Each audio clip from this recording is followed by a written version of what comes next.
Programang ito ay rated SPG. Striktong patnubay at gabay ng magulang ang kailangan. Maaaring may masiselang tema, lengguwahe, karahasan, sexual, horror o droga na hindi angkop sa mga bata. Wala ng pamilya si Zoe. Tinakwil na siya ng pekeng ama niya na si RJ. Alamin natin. Welcome back sa aking channel.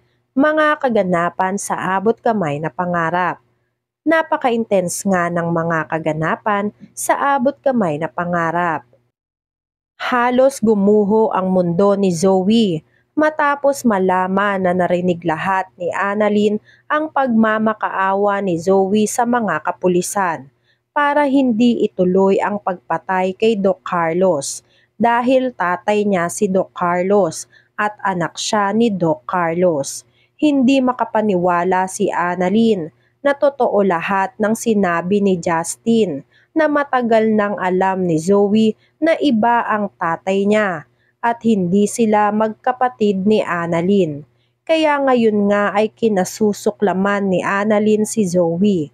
Wala nang nararamdamang awa si Annalyn para kay Zoe. Wala nang natitirang awa dahil sa pagsisinungaling ni Zoe sa kanilang lahat. Sising-sisi naman si Zoe dahil sa nagawa niya. Sarado na ang utak at puso ni Annalyn. Kailanman ay hindi na raw siya paniniwalaan si Zoe dahil dakilang sinungaling si Zoe. Dumating si RJ at si Lynette. Narinig nila mismo sa bibig ni Zoe na si Doc Carlos ang ama ni Zoe. At matagal nang alam ni Zoe ang tungkol dito. Kaya galit na galit si RJ kay Zoe. Halos mapatay na ni RJ si Zoe sa sobrang galit nito. Lumapit si Zoe kay RJ para magmakaawa. Ngunit huli na ang lahat. Napuno na ng galit ang puso ni RJ sa dami ng kasinungalingang ginawa sa kanila ni Zoe. Nakaramdam ng awa si Lynette para kay Zoe. Sinubukang pigilan ni Lynette si RJ na saktan si Zoe. Pero nagsabi lang si RJ na wala raw siyang pakialam kung masaktan man si Zoe. Nakita ni Harry lahat-lahat ng ginawa ni RJ kay Zoe. Napag-alaman na rin ni Harry na magkapatid silang dalawa ni Zoe sa ama. Hindi alam ni Harry kung ano ang mararamdaman niya. Hindi na nangialam si Harry sa ginagawa ni RJ kay Zoe dahil alam ni Harry na kasalanan naman talaga ni Zoe lahat ng ginawa ng yon. Dinala ni RJ sa presinto si Zoe.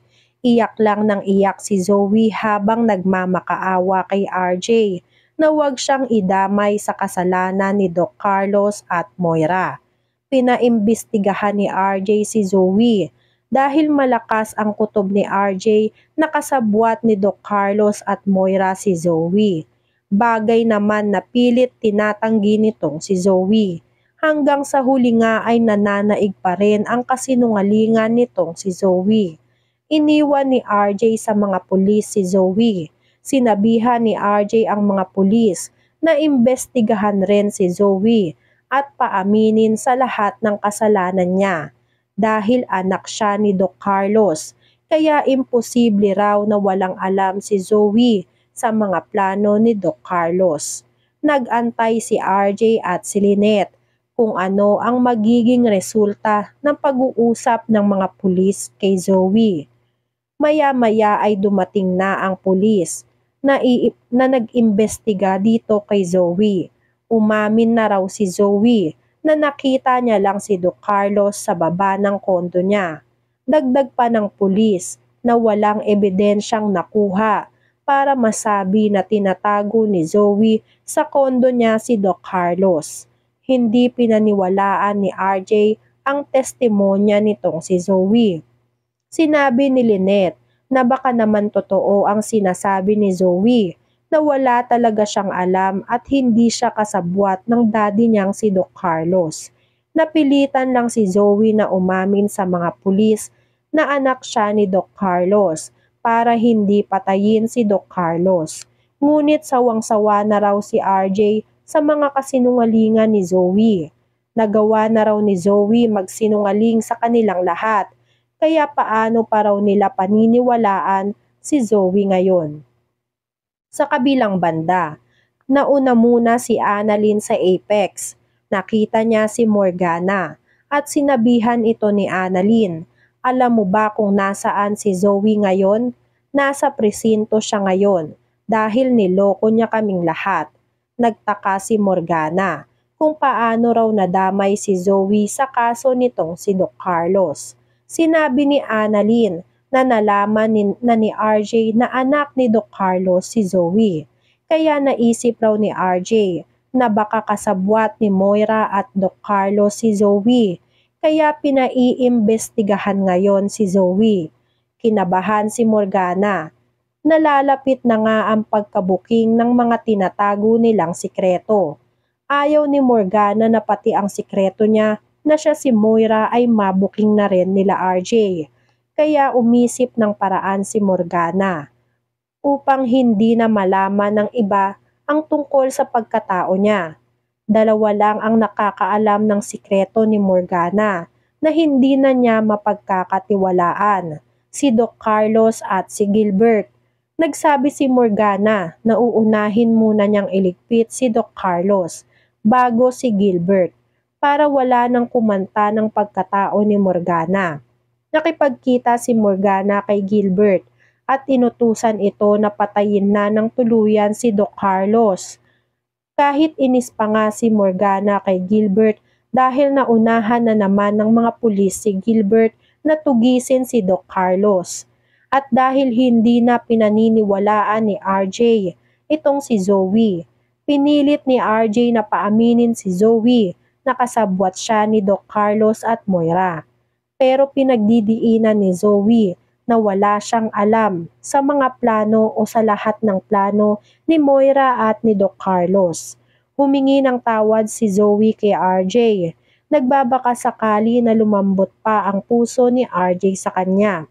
Sinabi ni Zoe kay RJ na bigyan pa siya ng isa pang pagkakataon. Pero huli na ang lahat. Hindi na tinatablan si RJ ng awa. Lumuhod si Zoe sa harap ni RJ para magmakaawa, pero hindi rin umubra kay RJ. Tinapik ni RJ ang kamay ni Zoe dahil sa galit nito. Kinamumuhian rin ni RJ si Zoe. Tama nga raw ang ate niyang si Giselle na hindi dapat pagkatiwalaan si Zoe. Nagsisisi si RJ dahil mas pinaniwalaan ni RJ ang lahat ng pagpapanggap ni Zoe at pagsisinungaling nito. Sinabihan ni RJ si Zoe na simula ngayon ay wag na raw siyang tatawaging dad ni Zoe dahil tinatakwil na ni RJ si Zoe. Wala nang karapatan si Zoe sa Apex at sa pamilya Tanyag. Kinasusuklaman na ni RJ si Zoe. Umalis si RJ dahil baka kung ano pa ang magawa niya kay Zoe. Naiwan si Lynette para damayan si Zoe. Si Lynette ang umalalay kay Zoe kahit na hindi naging maganda ang trato ni Zoe kay Lynette. Sinabi ni Lynette na hayaan na muna ni RJ si Zoe na magpalamig. Alam daw ni Lynette na lalambot rin ang puso ni RJ at mapapatawad si Zoe kapag nalaman at napatunayan na hindi talaga kasabwat ni Zoe si Doc Carlos at Moira. Magtatagumpay kaya si Morgana na wala ng iba pang makakaalam ng tunay niyang pagkatao? Mapapatawad pa kaya ni RJ si Zoe? Yan nga ang mga kaganapan at mga dapat nating abangan dito sa Abot Kamay na Pangarap. Kung gusto niyo pa ng mga ganitong klaseng video, ay mag-subscribe at i-like itong video na to. Maraming salamat po. I got you!